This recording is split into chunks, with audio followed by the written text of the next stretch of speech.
Well, welcome everybody. Everybody that was still here from before. My name is Rando. Oh, are we live? Yeah, we're on. We're good, man. Fuck, man, you got to tell me shit. Oh, you didn't know? Oh, okay. I didn't know we were live. I'm like on the Twitch channel going like, what the fuck do I do? I'm supposed to be on at 4:00. And then you're like, oh, here's the Zoom over Signal. And then I jump on. You're nowhere to be found. You're just some like avatar and we're live. Oh, dude, you are. How we roll, yeah. You are watching as I said before, you were watching a 38-year-old man try his best, which is not saying much at all. So welcome everybody to our, what time is it, man? It is 4:13. We have 45, we have 4 hours left. 4 hours left. Let me check where we're at. Cost wise, because I'm going to be hammering this for the rest of the time. Because I got energy now, man. Street Fighter will do that to a person. So go find Bryson. Well, while I'm doing this, man, how are you? No, I'm doing great. So the donation I just offered that you asked if I didn't want to be public was live. Yeah, it's public now. Well, but luckily you said yes. You said the donation could be public. So, by the way, that's not my first OBSEC fail of the 24 hours. That's like the 5th. I totally outed Steve D3 for putting QR codes all over Indianapolis. And he was like, what the fuck, man? Why would you say that? And I was like, I don't know, man. I got lost in the heat of the moment. Alkaline Red is in the chat. We are at $32,282. Plus 500 now. Plus 500 from a mystery donor. So that would bring us to $32,782. Holy shit. Wait a minute. I was hammering to get us to 30, like 30. And I forgot that, Katie Musaris donated through a separate avenue. So in reality, we have $36,782, which I think is not a bad day's work. However, I set it for 52. So I don't know. Maybe we can do 20 more in the next 4 hours. But so, Bryson, you are CEO of Scythe and Grimm, COO.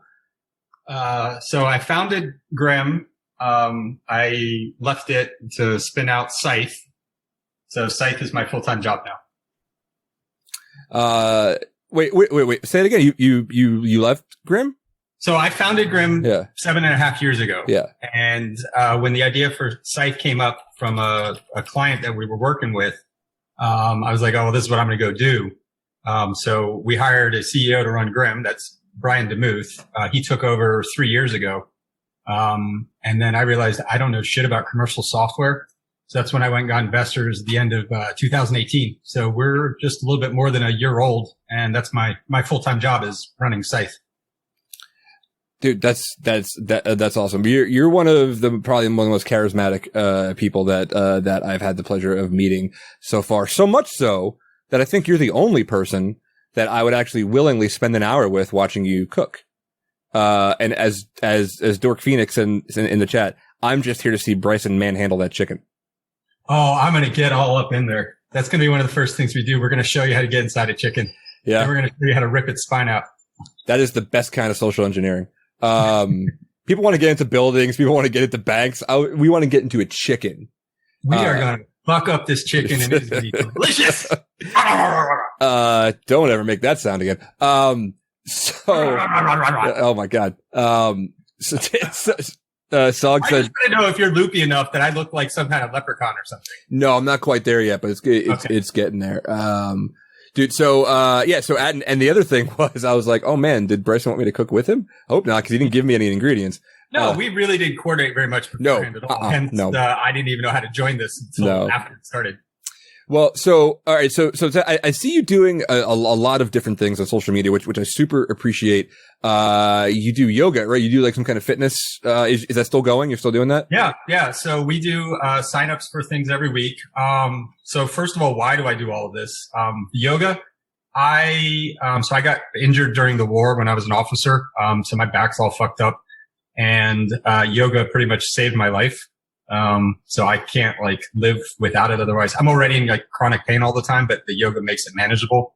But the hard part for me is I can't do yoga by myself. It's just like too boring to do it just for like 45 minutes with just yourself.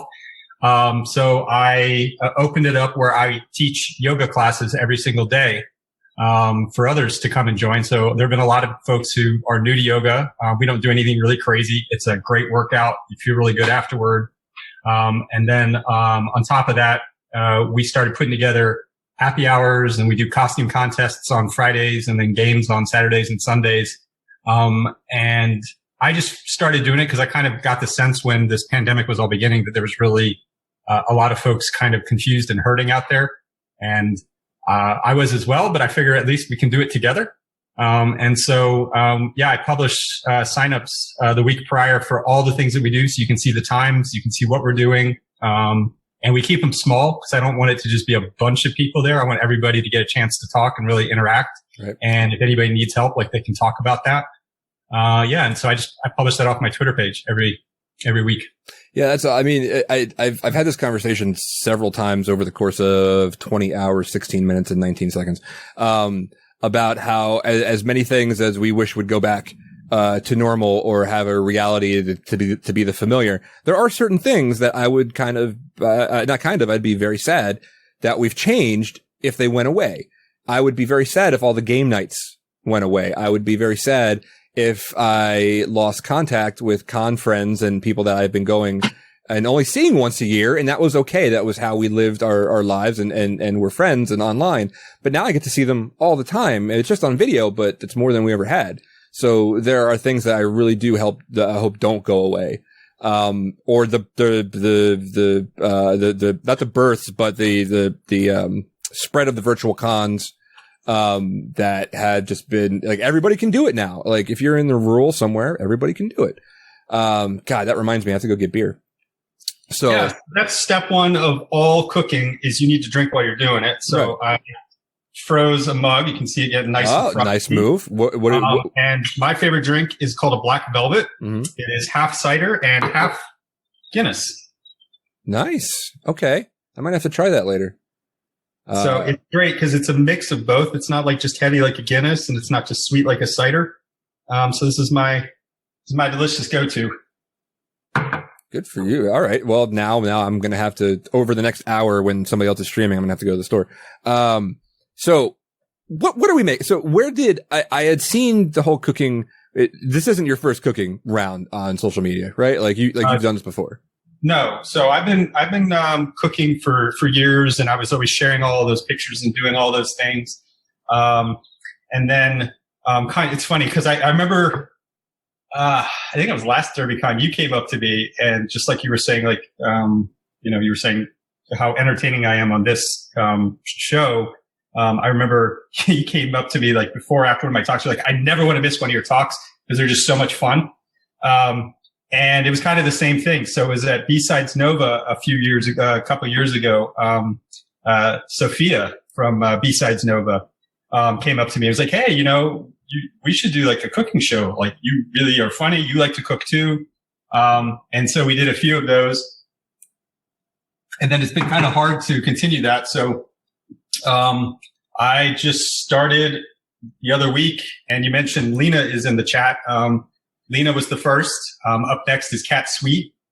We actually have guests booked out all the way through August. So this, Hacking Dave, Chris Krebs, the director of CISA.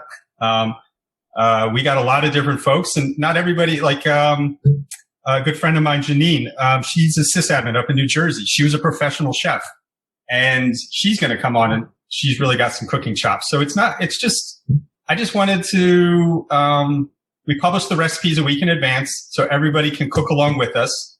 And that's it. It's just a different way to make this more accessible to everyone. That's the whole point. Yeah, that's great. And as much horrible meals as I've had over the past 8, 9, 10 weeks, I've also had occasion to make some really good ones because I have time and there's something about the patience and keeping busy and that kind of thing that's really cathartic for me, at least. My wife, not so much. My wife, she's okay with cooking. And not okay. I mean, she's a great cook when she wants to. And then That's the case for everybody. Yeah. If you try, it can be good. And so the recipe I picked, I think a lot of people are intimidated by whole chickens. Yeah, let's get into the recipe. Let's start cooking, man.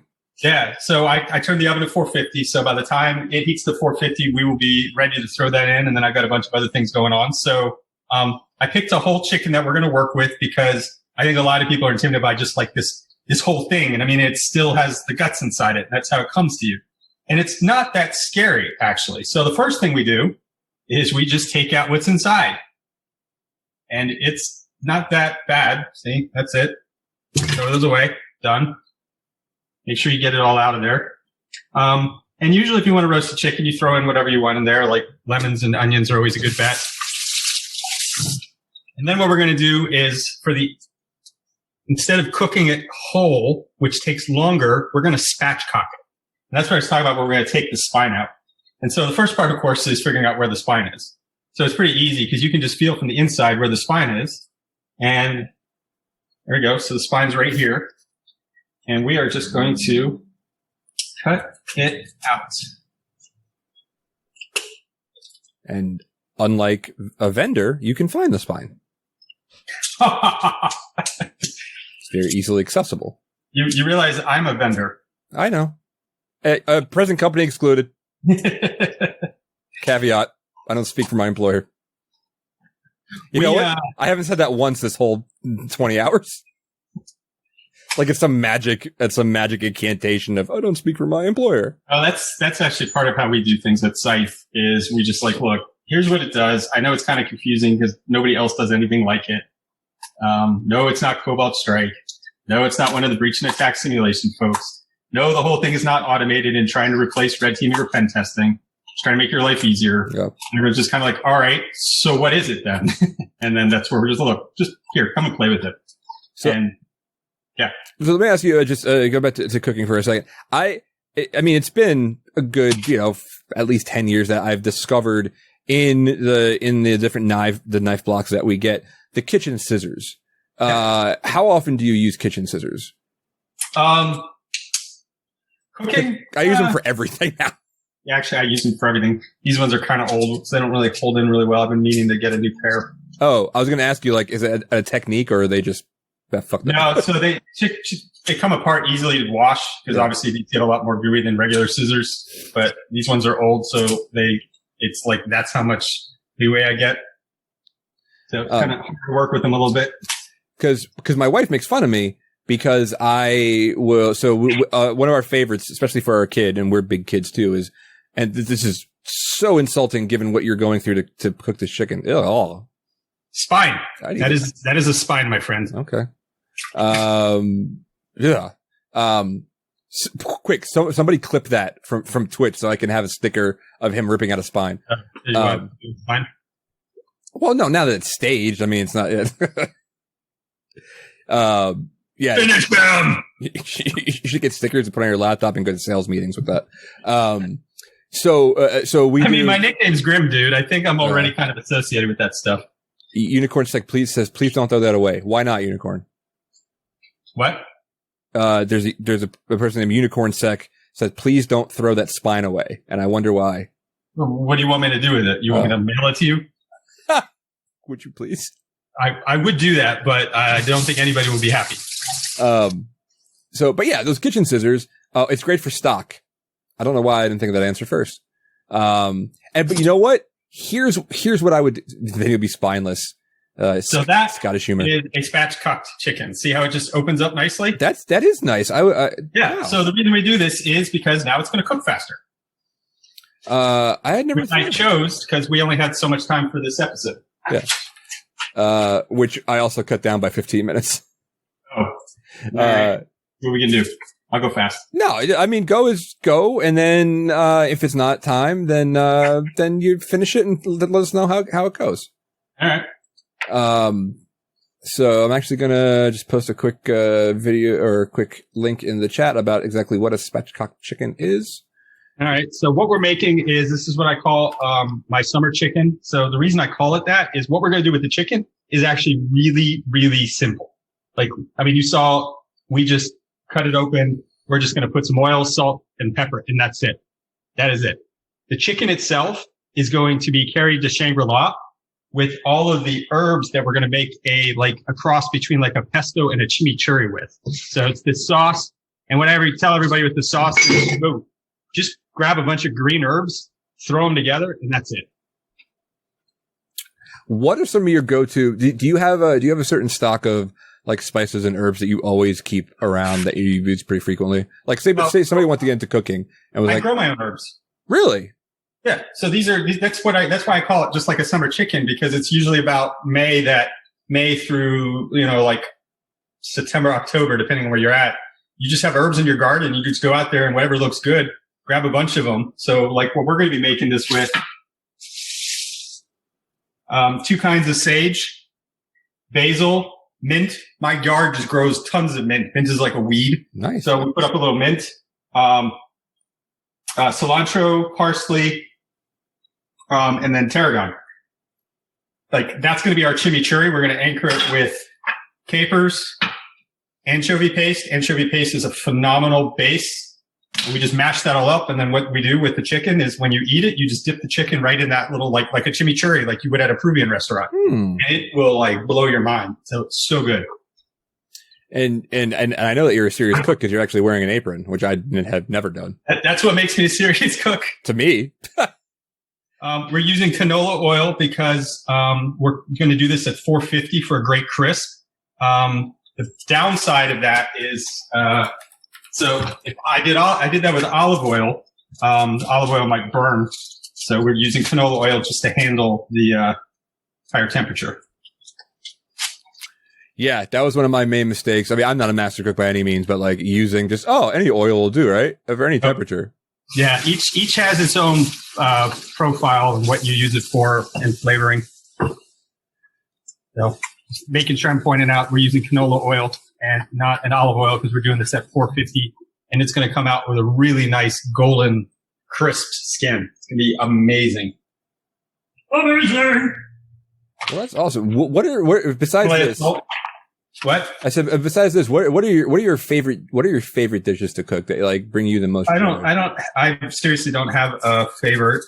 I love to make everything. I guess if I was going to have a religion, it would be the Holy Trinity is butter, garlic, and onion in everything. Butter. Oh yeah, absolutely. I mean, I come from a long line of Polacks. That is the God that I pray to. Yeah. And I think those things are people that don't use enough of it. Like they're scared of them, or like salt. People are scared to salt their food because like, oh, salt. But I mean, come on, man. So that's actually, what pretty much separates a restaurant from what you're doing at home is the amount of salt and butter they're using. They like kill it. So don't be afraid to try what it works for you at home. And the other thing is you can always add more salt at the end. Can't take it away. Right. Exactly. Like once it's in and like, good luck. Mazel tov. I hope you had enough. So yeah, those are some of the ones, but yeah, like mine, I grew up in a Polish family, with very, very like fresh off the boat, Polish grandmother. And it was always like, cabbage and pierogies and, we had these little dough balls. I forget, kluskis is what they made.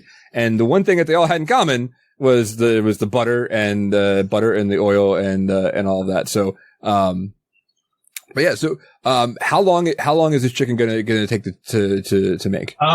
This is gonna take about 40 or 50 minutes. Well, that's awesome. And I hope you'll share pictures with us. I will absolutely online. share pictures. I love sharing pictures. Is it, do you have, so who is your biggest influence for that's a pretty bird. I mean, it's probably a prettier bird before. I don't really have, I mean, Alton Brown was awesome.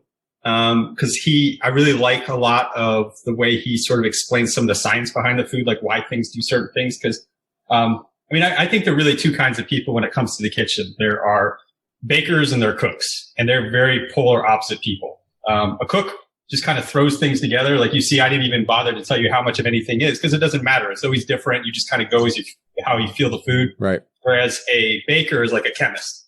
You need to make it exactly right. And that's kind of what I liked about Alton Brown is he brought some of the scientific components to cooking, which I always think about a lot of those things. Like we talked about with the oil, there are different, temperatures that oil can handle before it burns. You got to know all those things. But like, was there anybody like particularly in your family growing up that you kind of caught that bug from, or are you passing it down to anybody? So my mom pretty much could make everything. My brother is actually also quite an exceptional cook. So it's kind of neat. So I guess, but I didn't learn to cook as a kid. Honestly, I didn't learn to cook until I found myself as a second lieutenant, and I realized I didn't know how to make food for myself. And I was like, this is bad. And it's really expensive to eat out all the time. So this is kind of, sort of the beginning of the internet. So you couldn't just find everything online. And I just started being like, I think mashed potatoes are these things. And I would throw it together.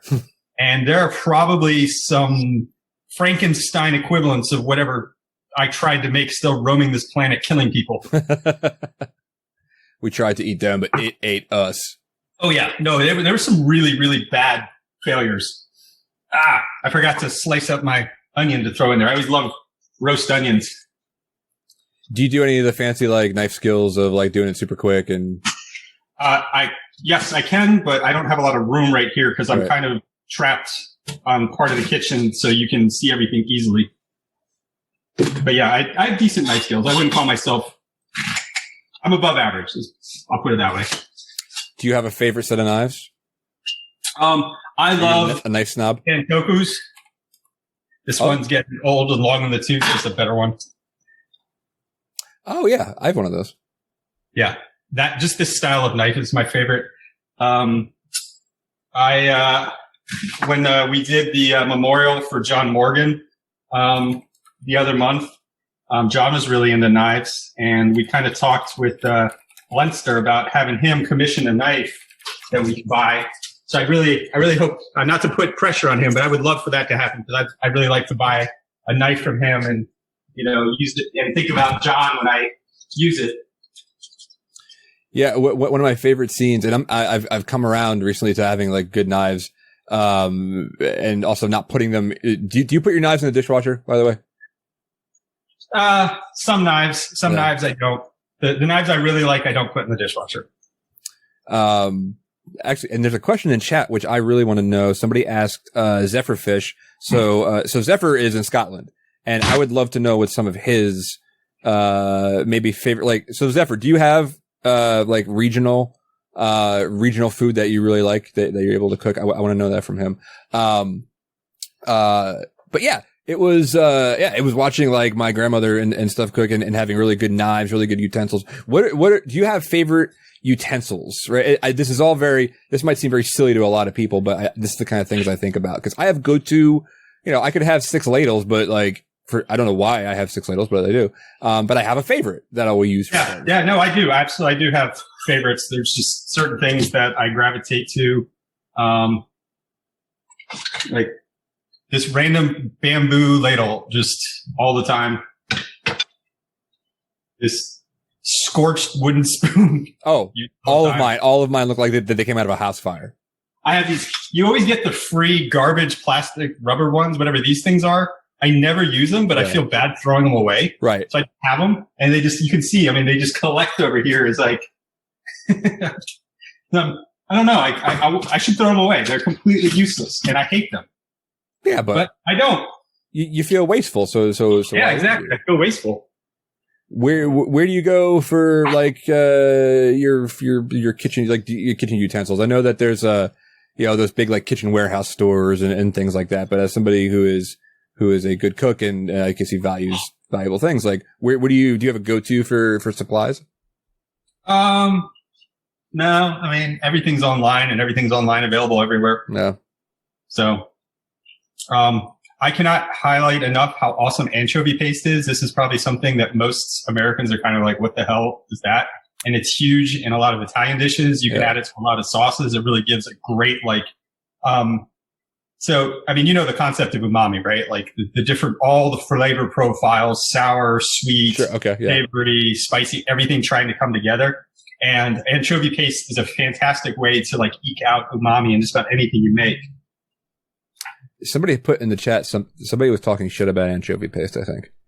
They were either some people are allergic to it. That is an issue. I've seen that before. But you're not going to like, it's not like anchovies are going to leap out of this and like attack you.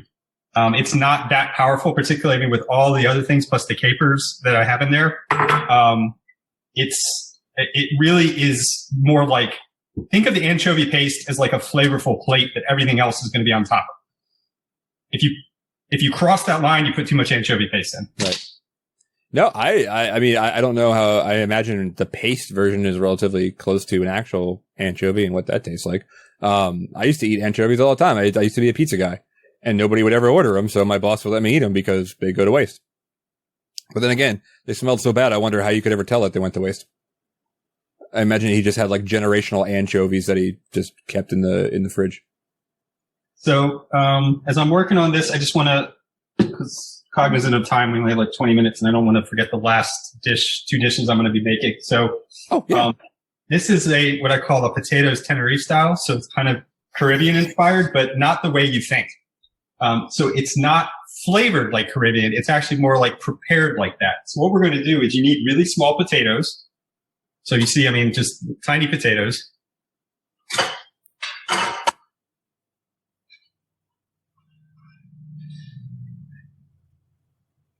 And we're going to fill them up just almost where they're not quite covered because it'll boil up and cover that. But here's what we're going to do that's different. So boiled potatoes can be a little boring. Kosher salt. Has to be kosher salt. You need thick salt. What we're going to do is we're going to add so much salt in here that it's like almost like cooking it in ocean water. Like seawater. So salting water actually matters, because I've seen recipes like salt the water, and I'm like, well, yeah, like for pasta, right? Yeah, it does, and it's important that the potatoes are small for this, because what we're going to do is we're going to bring this to a boil, and we're going to boil off the water and let it rest. And what you're going to end up with is like an incredibly creamy potato, and it's going to be, the salt's going to crust around the outside of it, which is why we needed the kosher salt, why we needed big salt to be able to like stick on the outside and not just completely like sort of like pull into the potato. Really cool. Very tasty. Yeah, I have a hard time remembering all these kinds of steps. I mean, my food turns out good. I mean, I guess it could be better. Do you have like recipe books that you keep, or just all in your head? Nope.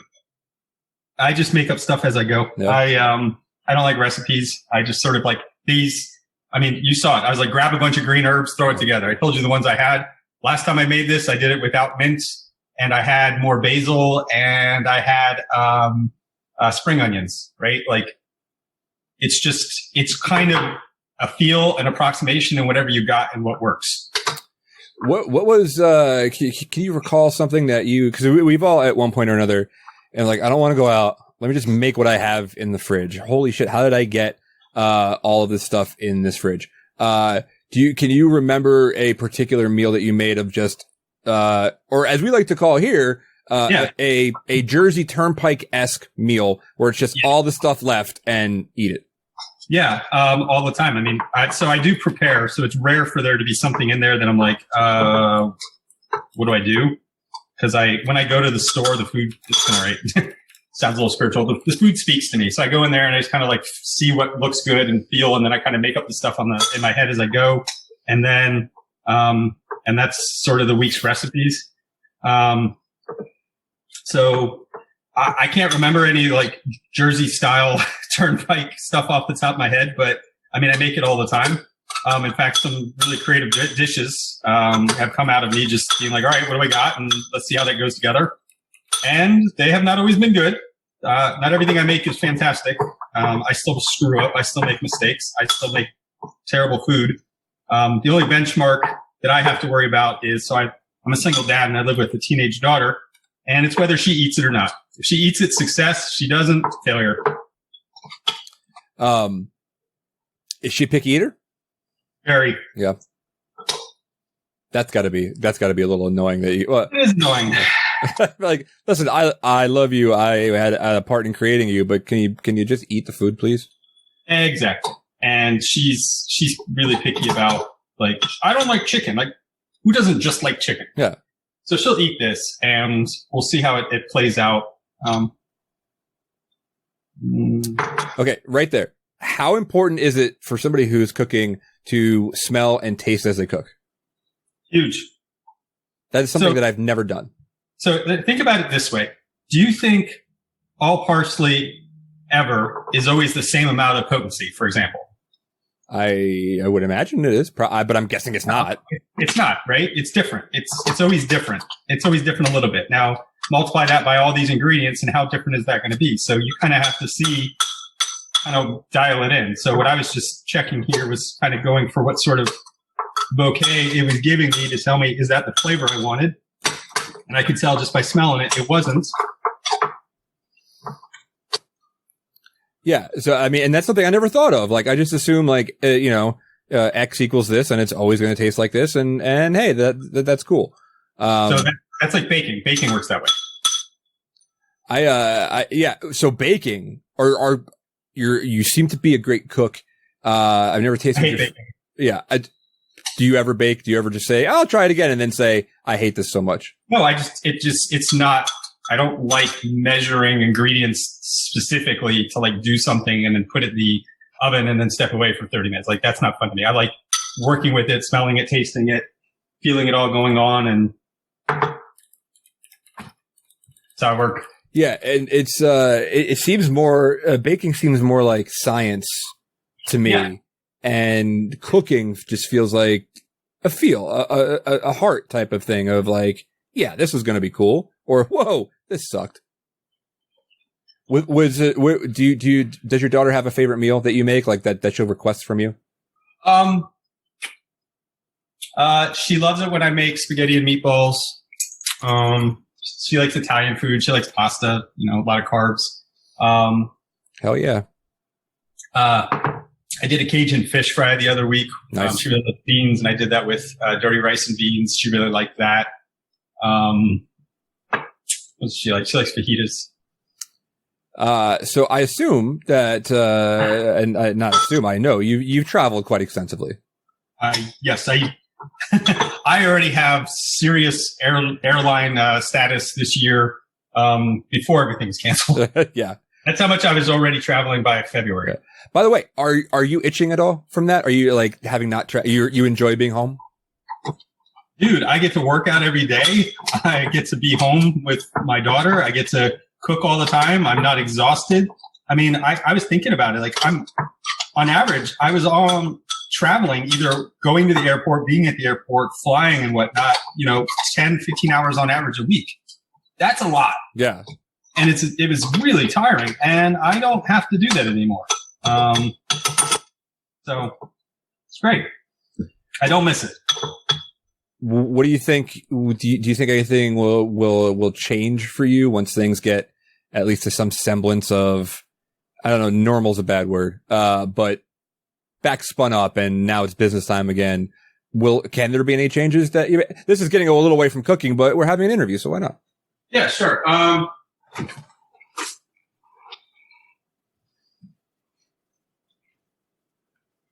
I think I'm going to try to continue the virtual stuff that I've been doing because I really enjoy that. I've actually made some new friends from doing it, and probably even improved some of the friendships I already had. It's been pretty awesome. I hope I get to continue that. I hope that the virtual conference idea sticks. For example, I was thinking about, since DEF CON is going virtual, just how many people I talk to who are always like, wow, I wish I could go to DEF CON, right? Like, I mean, I've been to DEF CON, I don't even know how many times. And that really is special and is a privilege, right? Like, we're lucky to have gotten to do that so often. Very much. And there are folks who have been wanting to go for years and have never been able to. And this is their first chance to get to be a part of it. Right. I'm thinking about the ICS Village and the kinds of talks we're going to be doing. And I hope we have a really diverse international speaker crew, because you don't have to fly from Japan or China or Singapore or Romania to Las Vegas to give a talk now. You can do it online. So I'm hoping we get a whole new set of speakers from a much more diverse geography. Yeah. And finally to be able to say, like, we were part, and not just part of a DEF CON, part of the first virtual one, by force. It is going to be a slice of history. It'll be trivia questions. It'll be things will happen. Things will be legendary of story. People will still go to Vegas. Like, I know several goons that are all still going to go to Vegas. Rightly or not. But yeah, and I love that. And I love that same sentiment. And that's what I've been saying over and over for the past, 20 hours, is that's one of those things that I hope stays, because you have so many talented people, not just people. Oh, excuse me. I got something stuck in my throat. Not just people willy-nillying, like having a willy-nilly. What am I, 50? Jesus Christ. Where did that come from? It's the sleep deprivation. You're old man tired. That's why. I am old man tired. Somebody don't, by the way, quick interruption. The blind hacker now has to shave his beard because somebody donated $1,337. And that was the bet. If somebody did that, he would shave his beard off. So that's going to happen. Just wanted to address that. But, yeah, talented people. So, and the other reason for me doing this charity stream is the same reason. That's beautiful. Look at that. Is so that when we get this figured out, and if it's been working for 20 plus hours now of that type of infrastructure and tribal knowledge share, so that we can write this up and people want to do this themselves. Somebody has done it, and we've screwed the things up and we've done things right. Same with virtual cons. I love it. Leslie did Pancakes Con in like 3 days, and it was awesome. So yeah, that's absolutely. We did GrimCon in less than 2 weeks. Yeah, that's insane. But if you're dedicated and you want to do it, and the other unfortunately good thing about this, I guess, is it really kind of separates the wheat from the chaff. I love watching that happen. Too bad I can't get a better view. No, that's perfectly fine. Of the people who really want to do it because they really want to do it, and now they know the work that goes into it, or people that just thought it would be cool and then they kind of just fell apart or whatever. So that's also nice. What two things were you mixing right there? Because I'm getting off subject, but yep. Olive oil, a little bit of salt, and then really key: do not get crappy balsamic vinegar. I mean balsamic. Yeah, sorry. Get real balsamic. I've heard that there's that there are just most of it's all imitation. It is like nothing you've ever tasted. If you're only used to like the crappy stuff, it's like it's aged, it's thick, it's syrupy, it's got like personality. The one thing we just bought last week that I swore I would never buy for my kitchen is truffle oil. Because you hear so many different. Why's that? What's that? Why's that? It's not that I don't like it. It's not that I don't enjoy it. It's just that every cooking show you ever watch or everybody has like, oh, it's so overplayed and blah, blah, blah, blah, blah.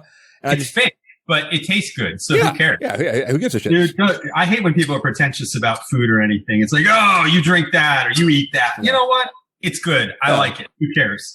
Yeah. If you don't like it, don't eat it. Yeah. I'm not a whiskey guy. I'll never be a whiskey guy. I tried. I accept that challenge. I can find you a whiskey you will like. It's not that you don't like it. It's just you haven't found the right one. It's not. You're right. It's not that I don't like it. It's because I think the ones I found have been repeating on me of like heartburn and shit like that. I'm much more gin. Gin is my drink. But I'm not going to be looked down upon because I'm a gin guy. So have you seen these? San Pellegrino makes. No. So this is the one that really caught my attention today. Is they make a tonic water with oakwood flavors. Oh. Well, now I have to go find that. So I'm going to be experimenting with the different San Pellegrinos that I picked up, and a Sip Smith gin. I recently got one from the Philadelphia distillery. They make a gin infused with elderflower. Ooh, I like that. But yeah, so I actually got turned on to a buddy of mine who I worked with at our office in Seattle. He was a gin and tonic guy, but he would never do a gin and tonic. He would do gin, elderflower liqueur, a fresh lime juice, and club soda. That was the gin and tonic that he would make. And now those are the ones I'm hooked on. Mm-hmm. I think gin and tonic is a great summery thing, right? It's floral, it's light, it can be citrusy. Gin and tonic, mojitos. So Jack Daniels has some fantastic things where he modifies all sorts of different things with what you can do with gin.